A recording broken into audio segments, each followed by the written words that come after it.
Hey guys, welcome to day 46 of 100 Days of Code. Today we've got a pretty special project for you. It's a musical time machine project. So what does that mean?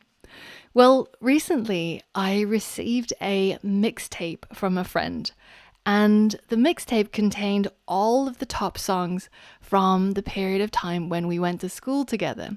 And it was a really, really beautiful gift, and it was a really nice way of jogging your memories for that particular time point in your life.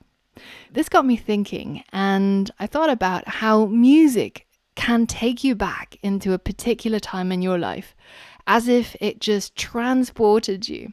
By listening to the same songs that were hits during that period of time, it was like as if I was being transported back and could relive a moment in my childhood. And you might have the same experience. Maybe there's certain songs that were really popular in your childhood that brings back memories, or maybe for a particular relationship, or maybe a holiday that you went on. Trying to jog these memories by using music is a really, really fantastic way of reminiscing and savoring some of your favorite moments in time.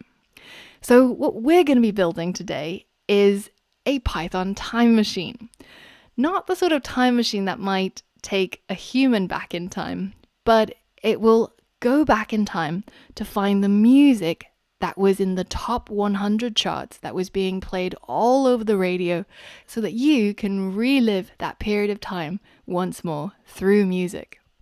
Billboard compiles a list of the top 100 songs. So these are the most played songs during a particular week. And if you go to charts/hot 100, you'll see it for the current week. But there's also a feature where you can change the date to any date in the past 20 years. So if we select a random date in year 2000, you can see that the songs that come up here, and it depends on your age, but some of these artists you might have never heard of, like NSYNC or Destiny's Child or Vertical Horizon. But if you listen to these tracks in order, then it will be almost like you've been transported back to year 2000, August 12th, and you're just listening to the things on the radio. This is how we're going to approach this task. First, we're going to use Beautiful Soup to scrape the top 100 songs from a particular date of your choice. And then we're going to extract all of the song titles from the list.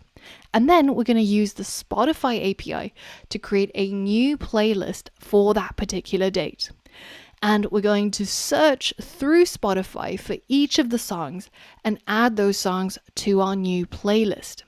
So that by the end of this whole process, we end up with a playlist that has the top 100 songs for a particular date in the past.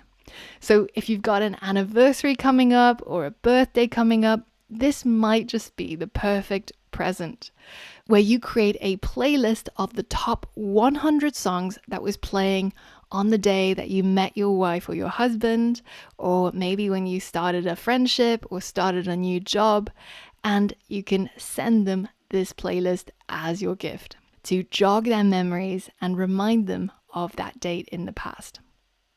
So, are you ready to build the time machine? If you are, head over to the next lesson where you'll find step-by-step instructions and a lot of challenges that's going to get you to use all the skills you learned about how to use Beautiful Soup as well as the Spotify API in order to complete this project. So head over there now.